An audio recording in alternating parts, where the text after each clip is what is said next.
دا د انس طارق رپورټ دی حجرې ټي وي ته.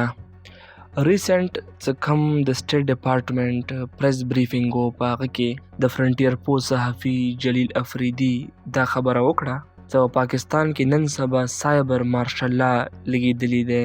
د سایبر مارشل لا مطلب دا دی د پاکستان کې مختلف قسم ډیجیټل رولز اینډ ریګولیشن مخې ته راغلي دي.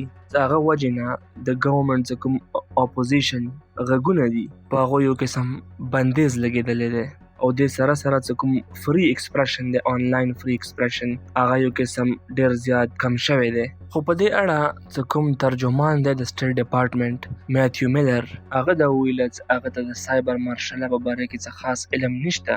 یو اس به امریکا څه کوم دی هغه په هر ځای کې رول اف لا لپاره کوششونه کوي. په یو اس سټیټ ډپارټمنټ پریس بریفینګ کې د فرنټیر پوسټ طرف نه دا قسم سوالونه د فرنټیر پوسټ د میډیا د ازادۍ او د صحافیانو د حقوقو د پاره دي.